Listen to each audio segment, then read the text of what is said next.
Hello students, आज हम history का फर्स्ट चैप्टर पेज नंबर 18 से शुरू करेंगे। Early human from trees to cave and open air sites. इसमें हम ये देखने की कोशिश करेंगे कि अर्ली ह्यूमन बींग जो थे रहते कहाँ पर थे, ट्रीज़ पर, केव्स में, ओपन एयर साइट्स पर। क्या क्या हमें एविडेंसेस मिले जिसके अकॉर्डिंग हम ये बता सकते हैं, या आर्कोलॉजिस्ट के द्वारा क्या हमें ये जानकारियाँ मिलती हैं कि ये लोग कहाँ पर रहते थे। तो सबसे पहले इन्होंने क्या बताया, we are on surer ground when we try to reconstruct the evidence for pattern of the resistance। हम मतलब कि जो कब श्योर होते हैं, जब हम रिकन्स्ट्रक्ट करते हैं जितने भी एविडेंस हमें मिले हुए हैं जहाँ पर ये लोग रहते थे। One way of doing this, एक तरीका क्या है इसे करने का, is by plotting the distribution of artefacts. For example thousands of, जैसे कि अब यहाँ पे जो भी सामान मिला हम उसकी स्टडी करते हैं। यहाँ पे क्या बताया इन्होंने कि थाउजेंड्स ऑफ फ्लैग टूल्स में नुकीले परतदार जो इनके टूल्स होते थे पत्थरों के बने हुए, एंड हैंड एक्सिस जो हाथ में एक्सिस कुल्हाड़ियाँ वगैरह हाथ से चलाने वाली, हैव बीन एक्सकवेटेड जो खुदाई में मिली हैं। कहाँ पर, कोलंबी, ओलोरेजिसिली जो कि केनिया के अंदर है। दीज फाइंड्स आर डेटेड, अब ये कब की है, इनका टाइम पीरियड क्या का बताया, 7 लाख से लेकर 5 लाख ईयर्स एगो का टाइम पीरियड इन चीज़ों का बताया है जो ये सामान यहाँ से एक्सकवेट किया गया है। अब यहाँ पर जो मेन बात है कि इनके रहने की, how did this tools accumulate in one place, एक जगह पर ये कैसे इकट्ठा हुए और मिले। अब ये बता रहे भी क्या पॉसिबिलिटी उस समय हो सकती है, ये टूल्स जो हमें मिले इन जगहों से कैसे मिले हैं, भाई क्या पॉसिबिलिटी हो सकती है। It is possible that some places were where food resources were abundant, ऐसा हो सकता है कि ऐसे कुछ जगह जहाँ पर जो फूड रिसोर्सेज हैं वो काफ़ी मात्रा में थे, वर विजिटेड रिपीटेडली, बार बार ये लोग वहाँ पर आते थे, जहाँ पर इनको खाना ज़्यादा काफ़ी मात्रा में मिलता था, ये लोग वहाँ पर ज़्यादा आते थे। इन सच एरियाज, ऐसे एरियाज के अंदर people would tend to live behind terraces of their activities and presence. अब ऐसे एरिया के अंदर ये लोग जब बार बार आते थे तो अपने पीछे जो अपने आने की जो भी एक्टिविटीज़ करते थे उनके कुछ ना कुछ सुराग है, कुछ चीज़ें जो हैं, एट फैक्ट जो हैं अपनी प्रेजेंस के वहाँ पर ये कुछ ना कुछ छोड़ जाते थे जो बाद में हम लोगों को मिले हैं। The deposited artefact would appear as patches on the landscape. अब ये जो एट फैक्ट जो मिले हैं, ये पैचेस जो इस दृश्य के हैं वहाँ पर ये मिले हैं इन एरिया में। The places that were less frequently visited, जहाँ पर ये आते थे वहाँ पर तो हमें काफ़ी मिल गए, लेकिन जहाँ पर ये कम आते थे वहाँ पर ये सामान कम मिला है। Which may have been scattered over the surface, मतलब सरफेस पर कम ही सामान हमें उनका मिला है। It is also important to remember that, ये भी इम्पॉर्टेंट है याद रखना, the same location could have been shared by. अब ये सेम ही लोकेशंस को कौन कौन शेयर करता था, होमोनिड्स भी इसी लोकेशंस को शेयर करते थे, पैगनेट्स भी, और कार्निवोर्स जो मांस खाने वाले दूसरे जीव थे वो भी इन्हीं लोकेशंस को शेयर करते थे। अब पेज नंबर नेक्स्ट 20 पे चलते हैं हम लोग।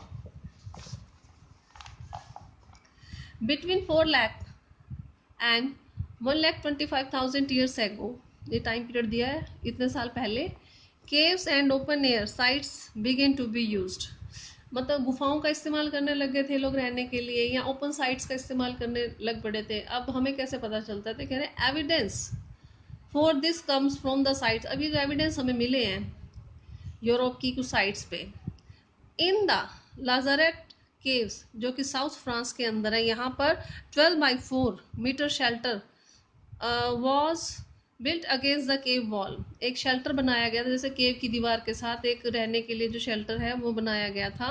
Inside it were to hearts होते चूल्हे, इसके अंदर 2 चूल्हे भी बने हुए मिले हैं।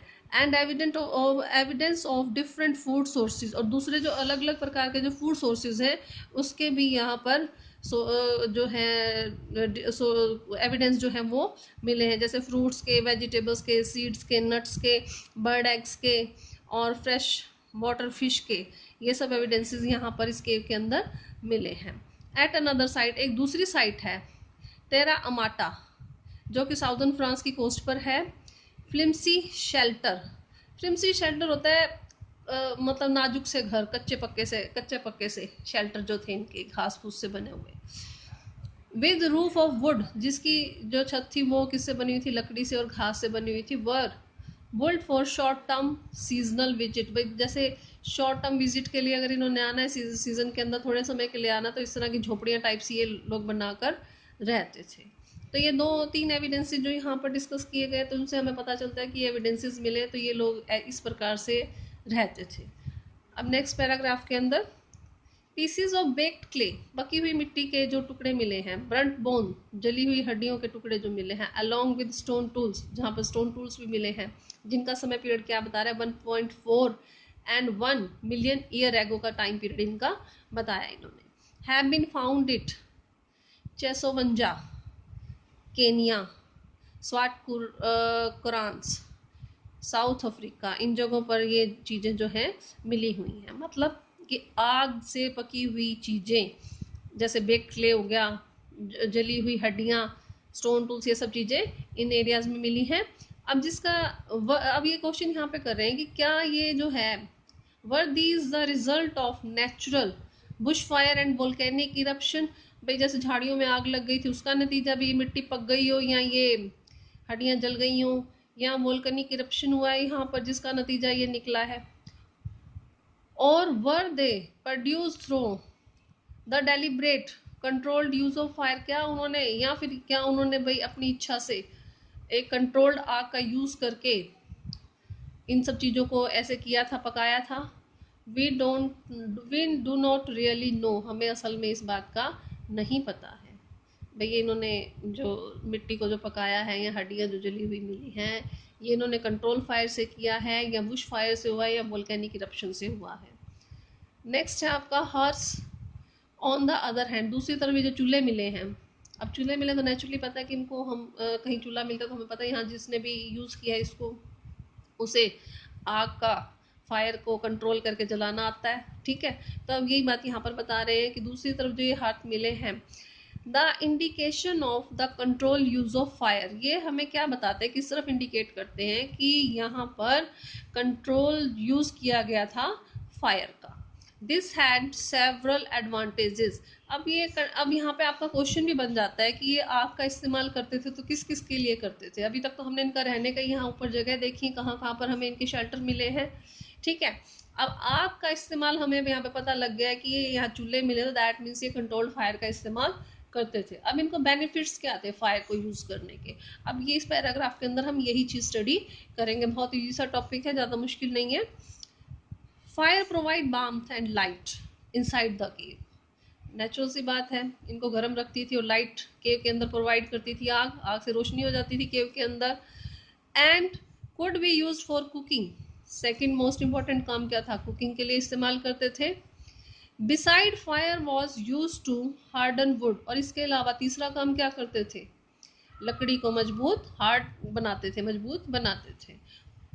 As for instance of the tip of the spear, अब चौथा काम इन्होंने क्या बताया फायर का यूज का, कि जो ये भाले वगैरह इस्तेमाल करते थे उसकी टिप को नुकीला फायर से करते थे। The use of heat also facilitating the flaking tool, इससे जो फ्लैकिंग टूल वगैरह जो बनाते थे वो भी उसकी फैसिलिटी इनको बड़ी आसानी से मिल जाती थी। और एक इम्पॉर्टेंट फीचर फायर का इन्होंने लास्ट में इनमें क्या बताया है, to scare away dangerous animal, कि ये जो है जो डेंजरस एनिमल थे, जंगल में रहते थे, केव्स के अंदर रहते थे, तो आग से उनको डराकर अपने से दूर भगाते थे, या उनको डरते थे, एनिमल्स आग के पास नहीं आते थे, तो ये डराकर उनको आग से दूर भगा देते थे। तो आज हमने पढ़ा इनके रहने की जगह पढ़ी है, सेकेंडली हमने पढ़ा है इनके टूल्स वगैरह, और थर्ड हमने पढ़ा है फायर का यूज़। ठीक है, तो इसको अच्छे से पढ़ लेना, अगर इसमें कोई प्रॉब्लम हो तो मुझसे डिस्कस कर लेना। Thank you.